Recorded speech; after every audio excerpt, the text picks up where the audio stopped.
What happens when two of the biggest names in podcasting have a very public falling out?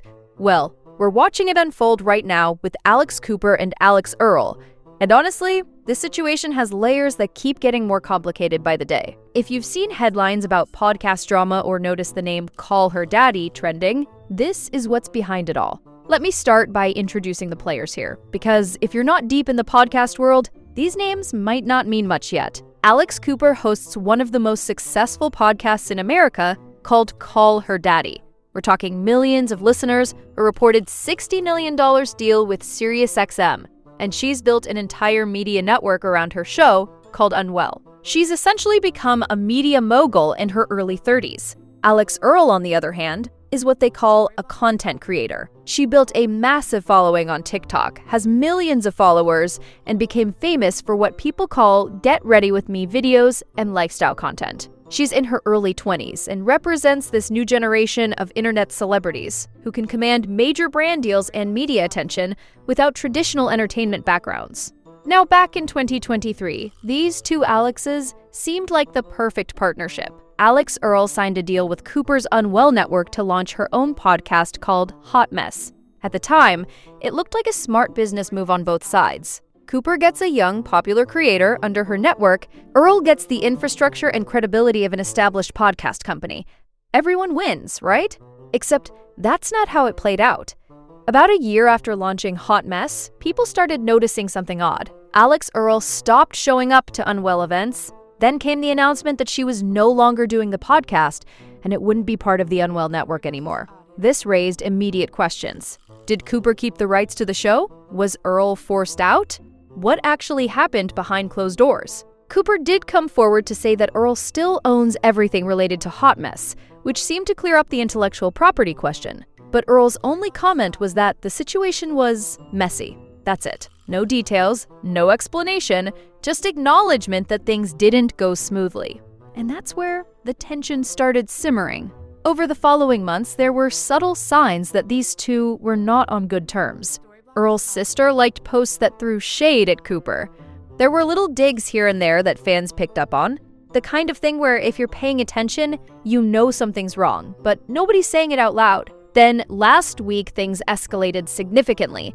Alex Earl reposted a video from another woman who was being very critical of Alex Cooper. In this video, the woman compared Cooper to what she called an ambulance chaser, suggesting that Cooper profits off women's vulnerable moments by getting exclusive interviews when they're going through difficult times. The woman specifically said that female celebrities and public figures should think twice before working with Cooper. That repost got a lot of attention, and suddenly people were flooding Cooper's comments asking about her relationship with Earl. So Cooper responded with her own video. And this is where things really blew up. In the video, Cooper directly called out Earl. She said, "Alex Earl, you're going to need to get specific and just say what you got to say about me. There's no NDA, no one is stopping you. Stop hiding behind other people and just say it yourself." Cooper also suggested that Earl was using this drama to distract from other issues in her own life, though she didn't specify what those issues might be. Cooper ended the video by essentially throwing down a challenge. She said she knows what happened between them, Earl knows what happened, and Earl should just tell her side of the story instead of making vague posts and liking shady comments. Now, Alex Earl responded to this, but not in the way you might expect. She reposted Cooper's video and just commented, "okay" on it. Then she posted a clip showing her friends waking her up after Coachella to watch Cooper's video. In that clip, Earl seemed almost amused, calling the whole thing embarrassing and saying it felt like a waste of time to participate in this kind of drama. At this point, other people started getting involved. Dave Portnoy, who founded Barstool Sports, chimed in with his own theories about what caused the rift. He mentioned that both Alexis used to share the same public relations representative, Kate Bailey, but now Bailey only works with Earl.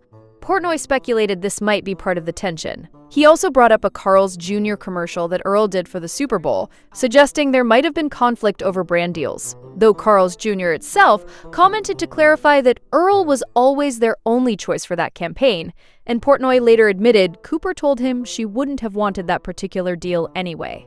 But here's where it gets more complicated. Portnoy revealed that his information was coming from Brianna Chicken Fry LaPaglia, who is friends with Alex Earl and works at Barstool Sports. Brianna had been leaving comments on posts about the drama, including one where she just wrote, you about Cooper. Cooper then made another video specifically addressing Brianna. She showed their direct messages, which appeared friendly and supportive, to demonstrate that they'd never had a problem with each other. Cooper pointed out that she'd never even met Brianna in person.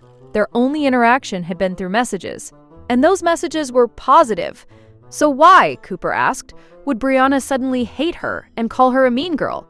Brianna responded by explaining that her opinion of Cooper changed after hearing things from Earl. She said that at the Super Bowl, Earl told her everything that happened between Earl and Cooper.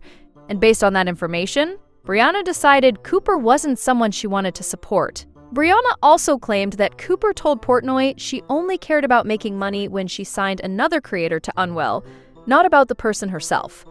There's also been reporting from entertainment outlets suggesting additional reasons for the tension. According to these reports, Earl felt uncomfortable during an episode of Call Her Daddy, where Cooper allegedly got her very drunk and then asked invasive questions about her relationship with NFL player Braxton Berrios. There were also observations about Earl being noticeably absent from certain Unwell events and seeming uncomfortable at others, where Cooper introduced her on stage. Now, some people think this entire situation is staged for publicity. They've pointed out that in Cooper's Monday morning video, calling out Earl, her nails were different from what she had at Coachella that weekend. In festival photos, she had burgundy nails, but in the video, she didn't. People took this as evidence the video was pre-recorded, suggesting the whole thing might be planned drama. Personally, I'm skeptical that this is all manufactured. Cooper is getting significant backlash from this situation. If you look at the comments on her posts, a lot of people are siding with Earl and calling Cooper manipulative or calculating. That's not the kind of public relations win you'd engineer on purpose. What seems more likely is that there was a genuine business relationship that soured. Maybe it was about money, maybe about creative control, maybe about how Earl was treated on the podcast or at events. We don't have Earl's full side of the story yet, and that's really what everyone's waiting for. The broader conversation this has sparked is interesting too. People are asking questions about power dynamics in influencer networks, about what happens when someone young and relatively inexperienced signs with a more established figure, and about whether these business relationships can ever really be equitable when there's such a difference in experience and resources. There's also discussion about Cooper's interview style and business practices. Some people see her as a savvy entrepreneur who's built an empire. Others worry that she leverages vulnerable moments for content and profits. Where you land on that probably depends a lot on which creator you're inclined to support. As of right now, we're still waiting for Earl to tell her version of events in detail. She said she doesn't usually address this kind of thing because it feels like a waste of time. But she also said okay to Cooper's challenge, which suggests she might eventually share more. One thing's certain, this has become much bigger than a simple business disagreement. It's pulled in multiple people, raised questions about industry practices, and generated massive attention across social media platforms. What do you think about all this? Do you believe this is genuine drama or strategic publicity? Should Earl share her full story, or is staying quiet the smarter move? Leave your thoughts in the comments below, and if you found this breakdown helpful, make sure to subscribe so you don't miss updates when more information comes out. This story is still developing, and something tells me we haven't heard the last of it.